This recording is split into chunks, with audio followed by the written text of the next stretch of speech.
Hello. सभी को स्वागत है इसी क्लास पे।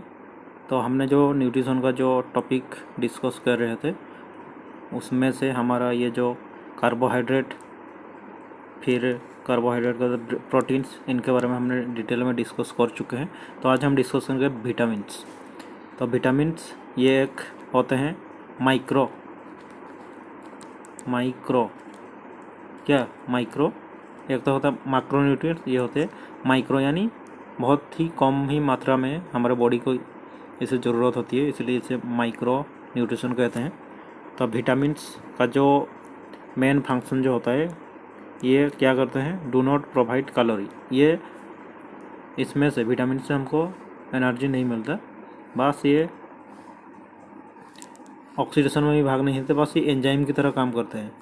ये जो है helps in physical and vital function, cell growth, cell को डेवलप करने के लिए, सेल बढ़ाने के लिए, या रिपेयर कह सकते हैं उसमें। फिर इम्यून मैकेनिज्म, जो हमारा रोग प्रतिरोध शक्ति को वृद्धि करने के लिए, और जो हमारा जो भी मेटाबॉलिज्म प्रोसेस होता है उसमें, उसी प्रोसेस को ये नियंत्रित करने में हेल्प करते हैं। तो ये है विटामिन का काम।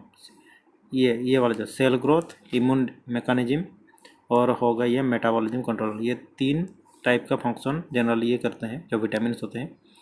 और विटामिन्स को इसे जनरली पहला तो इसे दो भागों में डिवाइड किया गया है। एक तो हो गया फैट सोल्यूबल, यानी जो फैट से डिजॉल्व होता है, जो भी विटामिन फैट से डिजॉल्व होता है उसे कहते हैं फैट सोल्यूबल। और उसमें आते हैं ए, डी, ई, के, यानी विटामिन ए, फिर विटामिन डी, फिर विटामिन ई, फिर विटामिन के। ये चारों होते हैं विटामिन, यानी फैट सोल्यूबल विटामिन में। और जो दो रह गए हैं, जो बी और सी आते हैं वाटर सोल्यूबल। ये जो होते हैं वाटर सोल्यूबल विटामिन्स, ये वाला वाटर सोल्यूबल, जो कि वाटर में डिजॉल्व होते हैं, घुलनशील होते हैं पानी में, उसे कहते हैं वाटर सोल्यूबल, जो होते हैं बी और सी। तो इससे ये डायरेक्ट क्वेश्चन आता है कि फैट सोल्यूबल विटामिन कौन सा है और वाटर सोल्यूबल विटामिन कौन सा है। तो ये आपको याद रखना है, ए, डी, ई, के, ये हो गया फैट सोल्यूबल, और बी, सी हो गया वाटर सोल्यूबल। और ये जो वाटर सोल्यूबल विटामिन होते हैं, ये बी और सी, ये बहुत इंपॉर्टेंट होते हैं हमारे बॉडी के लिए, क्योंकि ये बार बार ये पानी के द्वारा ये एक तो डिजॉल्व होते हैं पानी में, इसलिए वो बार बार हमारे जो स्वेट होते हैं या जो भी हम जब यूरिन होते हैं उसमें से ये निकल जाता है। तो इसका नियंत्रण करना बहुत ज़रूरी होता है, इसे कंट्रोल करना, इसे मेंटेन करना। तो फिर हम आ जाएंगे जो फैट सोल्यूबल विटामिन्स होते हैं उसमें से हम डिस्कस करेंगे विटामिन ए को। तो विटामिन ए का केमिकल नेम होता है रेटिनॉल।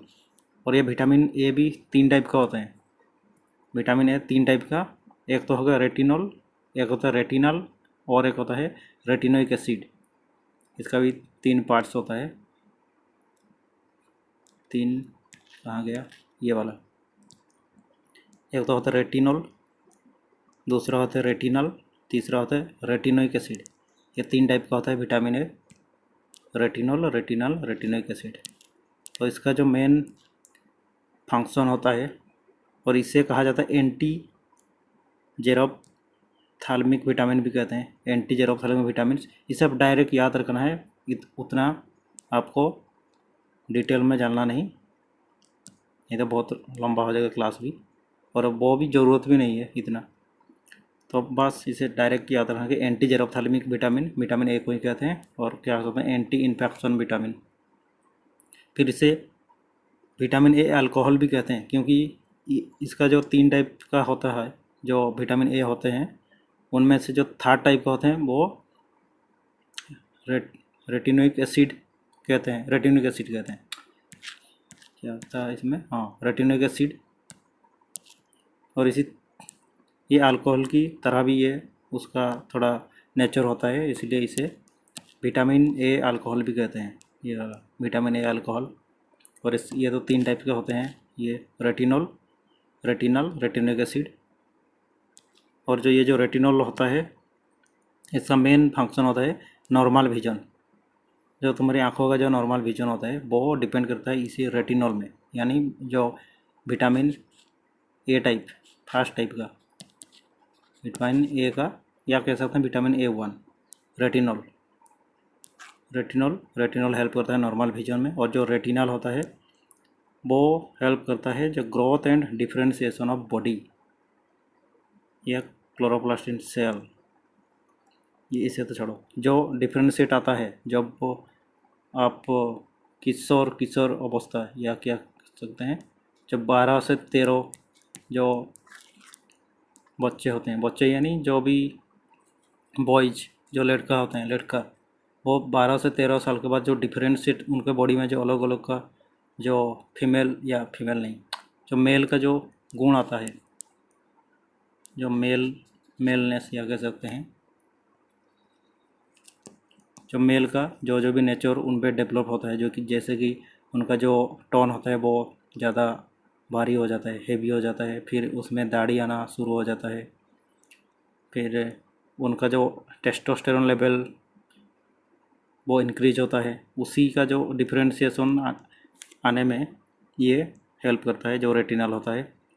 वैसे ही जो गर्ल्स होते हैं, गर्ल्स में भी वैसे जो गर्ल्स होते हैं उसमें भी जो 10 से 12 के बीच में जो डिफरेंशिएशन आता है गर्ल्स में, उसमें उनका जो एस्ट्रोजन हार्मोन का इंक्रीज होना, और उसके थ्रू उनके बहुत सारे जो फीमेल का जो भी नेचर होता है वो डेवलप होता है, वो भी ये हेल्प करता है, ये जो रेटिनल होता है। तो रेटिनल का ये मेन फंक्शन हो गया जो ग्रोथ और डिफरेंशिएशन में हेल्प करता है बॉडी का एक पार्टिकुलर एज में। फिर होता है रेटिनोइक एसिड। रेटिनोइक एसिड का ये हेल्प करता है रिप्रोडक्टिव सिस्टम में। रिप्रोडक्टिव यानी जो फीमेल रिप्रोडक्ट या मेल, उसमें ये हेल्प करता है रिप्रोडक्शन सिस्टम पे, या कह सकते हैं जो भी फॉलिकल्स होते हैं, फीमेल हो या मेल हो, मेल फॉलिकल हो या फीमेल, उसमें या मेल में कहते हैं जो स्पर्म होता है, स्पर्म, फिर जो फीमेल में जो ओवम होता है, ओवम, डिम्बाणु, शुक्राणु, उसमें ये डेवलप करने में हेल्प करता है ये जो रेटिनोइक एसिड। और इसका डेफिशिएंसी डिजीज होता है जब हमारे शरीर पे ये इसका मात्रा कम हो जाता है, तो जो जनरली ये वाला आता है नाइट ब्लाइंडनेस, यानी जब रात हो जाएंगे, बस ये थोड़ा सा भी अगर लाइट कम जाएंगे, या जो शाम की टाइम पे, जो शाम की टाइम में भी आपको ठीक से दिखाई नहीं देगा, यानी जिसमें भी ये जो विटामिन ए का डेफिशिएंसी होता है उसको ये समस्या होता है कि शाम में भी क्लियर नहीं दिखाई देगा। और एक होता है जेरोप्थाल्मिया, जो ड्राइनेस होता है, आँखों का सूख जाना, आँखों की ड्राइनेस से भी आपको थोड़ा सा झपसा यानी थोड़ा ब्लर टाइप का आपको दिखाई देगा, ब्लर टाइप का आपको दिखाई देगा, आँखों का ड्राइनेस, आँखें सूख जाने से कह सकते हैं। और आँखें जो ये सूखना, और एक होता है जब आप ज़्यादा टाइम जब आप मोबाइल स्क्रीन से काम करते हो, या जो भी ऑनलाइन क्लासेस या जो भी करते हो, मोबाइल लाइट या कंप्यूटर लाइट, इसमें भी आपका आँखों का ड्राइनेस और ज़्यादा बढ़ जाता है। और अनिद्रा होने पे, रात में अगर आप अनिद्रा रहते हैं तब भी आपका जो आँखों का ड्राइनेस बढ़ जाता है। तो इसमें आपको ध्यान रखना है, क्योंकि ये आँखों का ड्राइनेस आपका जो आँखों का जो रोशनी है, जो देखने का जो एबिलिटी है, वो घटा देता है। तो इस पर आप ध्यान रखना। और एक होता है विटामिन के वजह से अगर होगा, विटामिन ए टाइप का होता है ड्राइनेस को, आप जो भी विटामिन ए टाइप का जो भी फूड्स होते हैं उसे खा के वो मेंटेन कर सकते हैं। लेकिन जो आपका जो कार्यों से होता है, जैसे कि मोबाइल या कंप्यूटर से ज़्यादा टाइम कर बिताना, या रात में और निद्रा उजागर रहना, वो आपको मेंटेन करना होगा। फिर आता है विटामिन डी। विटामिन डी को कहा जाता है, उसका जो केमिकल नेम होता है कैल्सिफेरॉल, ये कैल्सिफेरॉल विटामिन डी। और इसे कहा जाता है सनशाइन विटामिन भी कहते हैं, इसे आप याद रखना। जैसे डायरेक्ट क्वेश्चन पूछता है सनशाइन विटामिन किससे कहते हैं, ये होगा विटामिन डी, उसका केमिकल नेम हो गया कल्सीफेरोल। फिर हम आ जाएंगे ये it motivates body to absorb calcium, जो कैल्शियम को एब्जॉर्ब करने में, जो बॉडी में कैल्शियम को एब्जॉर्ब करने को बॉडी को ये मोटिवेट करता है, क्योंकि बॉडी को ये कहता है कि तू कैल्शियम एब्जॉर्ब कर, ये ऑर्डर क्या करते हैं, ऑर्डर करता है और ये मोटिवेट करता है कह सकते हैं। तो इसके वजह से जो हमारा बॉडी होता है वो कैल्शियम एब्जॉर्ब करता है और ये हेल्पफुल होता है बोन ग्रोथ में, जब विटामिन डी होता है। इसलिए जो लोग आप देखेंगे, जो लोग ज़्यादा टाइम पे जो धूप में निकलते नहीं है, उनका जो बोन्स में आपको पेन दिखाई देगा, जो बोन उनका पेन होता है हाथ पैर, या जो उनका जो बैक साइड वाला जो वर्टेब्रल कॉलम होता है, जो पंजरा होता है, ये जो बोन में दर्द होता है वो उसी विटामिन डी के कारण। तो इसीलिए आपको धूप में थोड़ा या 1 घंटा 1.5 घंटा तक बिताना चाहिए। ये एक्सरसाइज कर सकते हैं आप सुबह के टाइम पे, सूरज की किरणों के सामने आप एक्सरसाइज कर सकते हैं।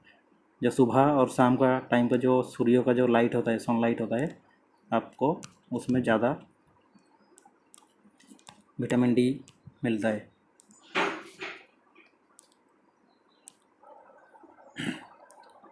तो ये गया विटामिन डी। तो विटामिन डी के बाद और उसका जो विटामिन डी का भी अगर आप टाइप देखेंगे, ये भी 2 टाइप का होते हैं विटामिन डी, D1 D2। जो D1 होता D1 D2 और उसका जो डेफिशिएंसी,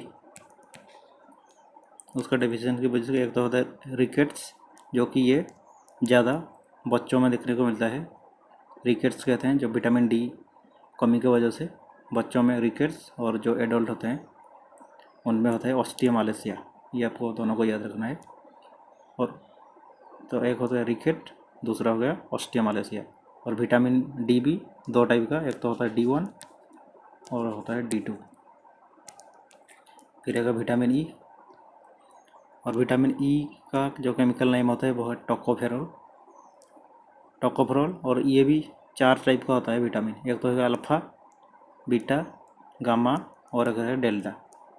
और इसमें से ये जो 4 टाइप का जो विटामिन ई होते हैं, इसमें जो विटामिन अल्फ़ा होता है, विटामिन अल्फ़ा होता है वो सबसे ज़्यादा एक्टिव होता है। Active part of vitamin E is vitamin alpha.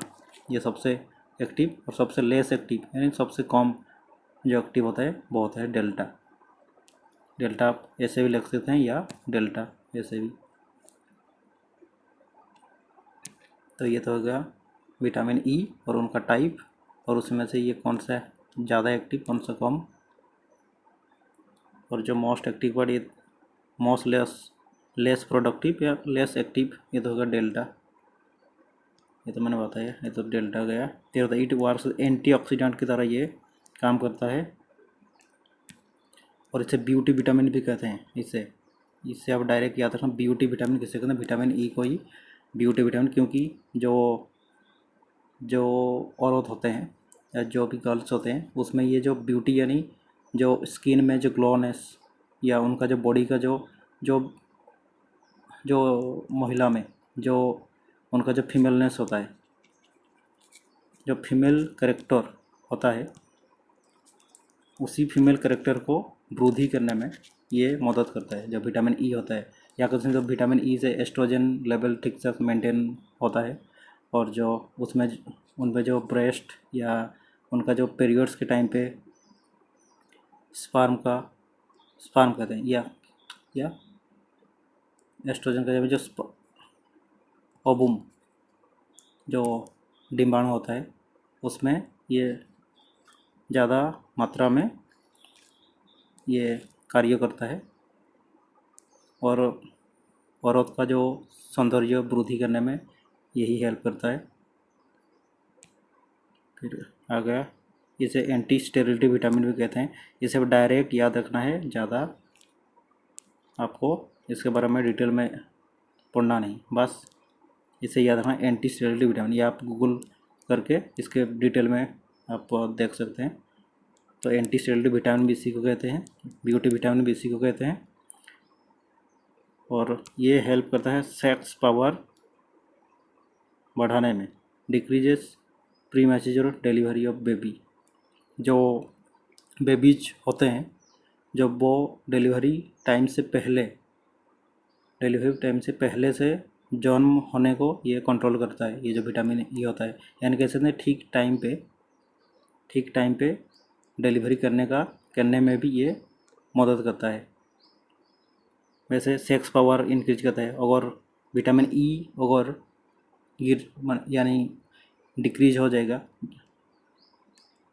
तो जो फीमेल्स होते हैं, जो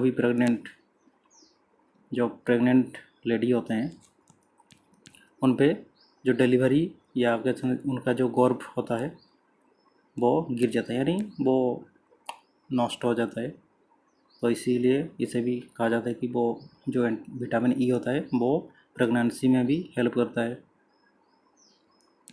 फिर अगर विटामिन के, और जो ये तो विटामिन के होता है, इसका जो केमिकल नाम है फिलोक्विनोन।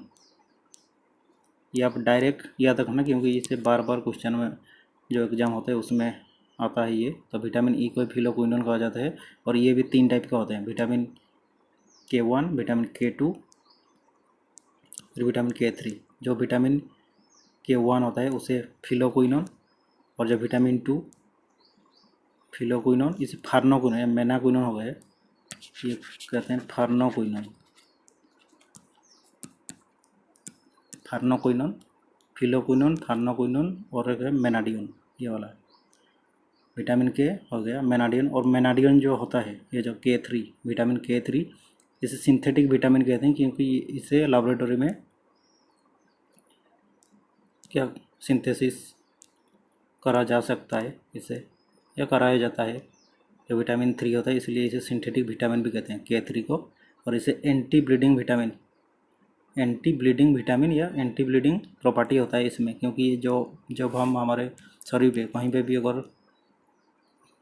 किसी भी कारण से वहाँ पे अगर कट हो जाता है वहाँ पे, तब वहाँ से खून बहता है और उसी खून कुछ सेकंड या कुछ मिनट बाद धीरे धीरे वहाँ पे क्लॉटिंग होता है, और क्लॉटिंग होके वो हमारा जो ब्लीडिंग होता है वो धीरे धीरे बंद हो जाता है। और इसी काम में जो हेल्प करता है जो विटामिन होता है वो होता है विटामिन के। इसीलिए इसे एंटी ब्लीडिंग प्रॉपर्टी है इसलिए कहा जाता है। और जो विटामिन K1 होता है वो सबसे एक्टिव होता है, तो एक्टिव पार्ट होता है विटामिन के का, विटामिन K1। और जो लेस एक्टिव वैसे कुछ नहीं, बस ये आप लिखना, जो एक्टिव पार्ट होता है वो K1। फिर अगर और जो हमारा जो कोलन बैक्टीरिया होता है जो हमारे लार्ज इंटेस्टाइन में, जब हम डाइजेस्टिव सिस्टम पढ़ेंगे तो अब वहाँ पे जैसे लार्ज इंटेस्टाइन के बारे में हम डिटेल में देखेंगे। जो लार्ज इंटेस्टाइन होता है वहाँ पे होता है कोलन बैक्टीरिया, और इसी बैक्टीरिया ये जो विटामिन के प्रोड्यूस करने में, हमारे बॉडी में प्रोड्यूस करने में मदद करता है। ये जो विटामिन जो कोलन बैक्टीरिया लार्ज इंटेस्टाइन में होता है। फिर हम आ जाएंगे it helps in blood clotting. इसे विटामिन के ही ब्लड क्लॉटिंग में हेल्प करता है। और इसका डेफिशिएंसी से जो डिजीज होता है, एक तो होता है ये होगा क्योंकि जब आपके शरीर में सफिशिएंट विटामिन के होगा तब ब्लड क्लॉटिंग ठीक टाइम पे ठीक ठाक होगा। लेकिन अगर डेफिशिएंसी यानी कम होगा तो वही उसका उल्टा, यानी ब्लड क्लॉटिंग बहुत लेट में होगा। फिर आता है वाटर सोल्यूबल। तो वाटर सोल्यूबल विटामिन के बारे में हम तो और एक दूसरे क्लास में डिटेल में देखेंगे, क्योंकि ये वीडियो लंबा हो जाएगा अगर हम जो विटामिन बी सी के बारे में अगर डिस्कस करेंगे। तो दूसरे नेक्स्ट क्लास में हमने जो विटामिन बी उसका जो टाइप होता है B1 से B12 तक उसे डिस्कस करेंगे, और विटामिन सी। तो आज की क्लास हम यहीं पे ख़त्म करते हैं।